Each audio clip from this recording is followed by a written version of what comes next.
fishing the Monroe Creek, which is a very, very tiny stream in the Gilbert Baker Wildlife Management Area in extreme northwestern Nebraska, just outside of Fort Robinson. It's really a tiny stream. I mean, there are places where it's not even a foot wide, and it is brush and tree choked to the point where you really can't even cast in it. There's just no way. So I had to put the fly in the water and let it drift with the current and then try to pull it back and manipulate it that way. And that worked pretty good. Like I say, I did get 5 fish. Unfortunately, every time I set the hook, instead of setting the hook, I wound up pulling it out of their mouths, which is a problem with downstream fishing. So I'm hoping that you'll enjoy this video. It's going to be pretty short because, like I say, I didn't catch any fish, but hopefully you'll be able to see what some of the really small streams in Nebraska look like and some of the problems we face when trying to fish these very small streams. Hope you enjoy it.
Oh, all right.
Lost him.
It's 3 or 4 that I've had on and lost right in here.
Son of a gun got hung up in the bushes.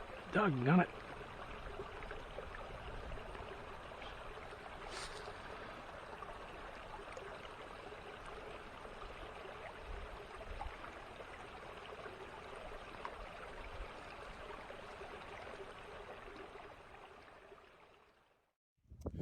Okay, I am on the middle fork of Soldiers Creek out at Fort Robinson today.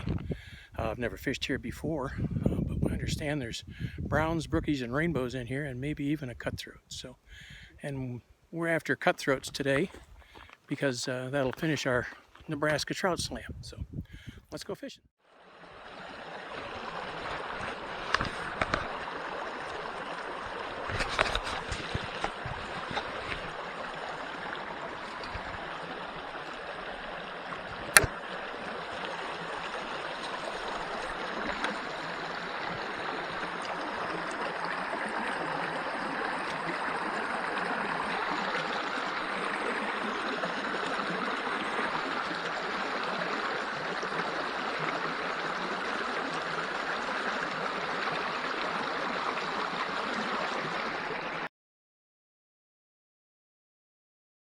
Pardon me, I'm really getting tired of this.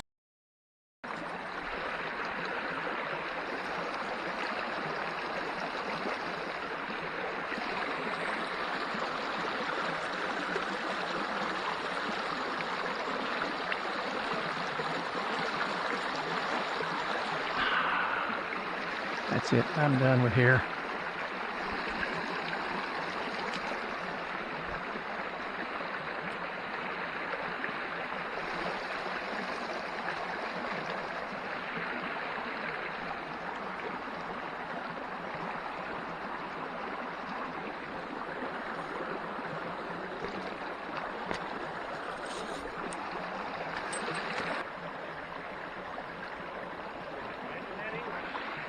Lost 3.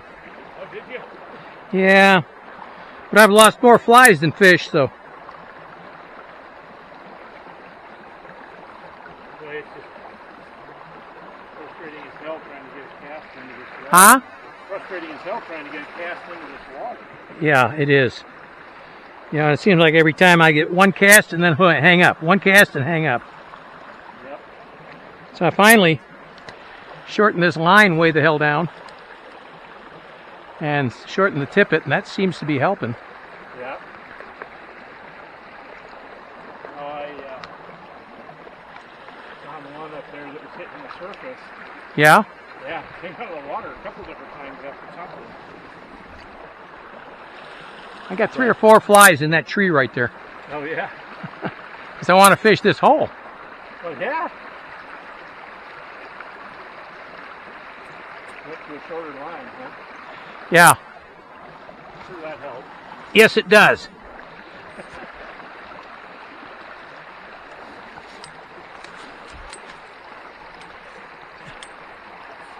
Like I say, every other cast. Yep. Get hung up on something. Yep. There we go. And they got these damn thornberries all across the side of the creek. Yep.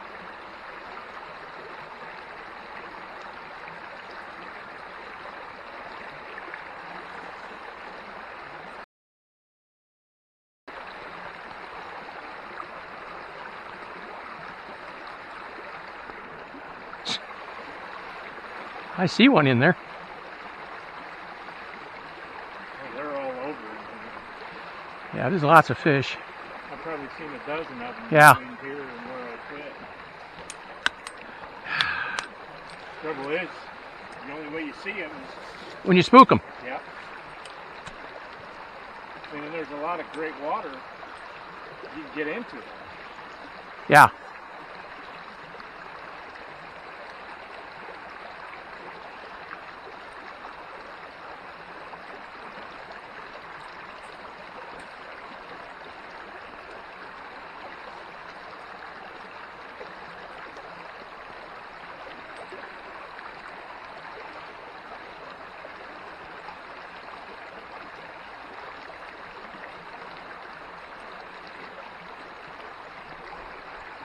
Okay.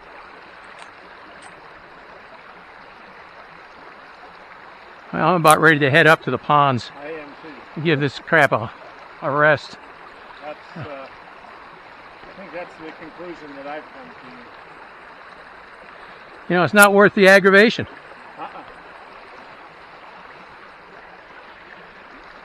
Well, it was fun, and like I say, I did catch 3. I lost them, and they were small browns, but... Yep. Yeah, that's what this is. This place is just loaded with little browns. Yeah.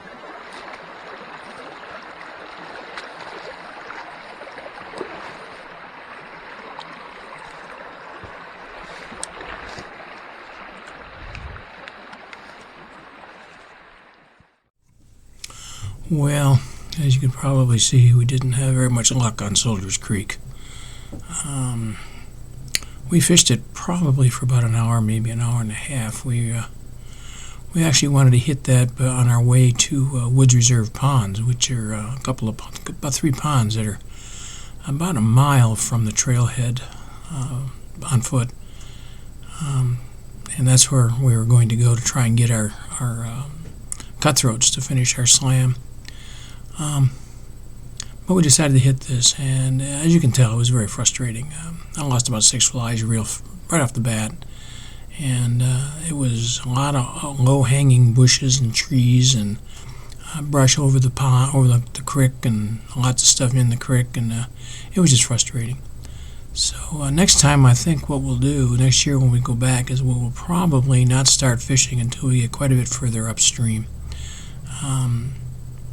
First time we'd ever fished it, I kind of expect to have a problem, but we found that we really started very, very far down on the creek, and my reports I've had were to fish a little bit further upstream. It was a little bit more open and a little easier fishing. So next year we'll walk up probably about a half a mile into the reserve area and then cut over to the stream and see if we can't catch something. But yeah, even though it was kind of frustrating, it was still a great day and good friends.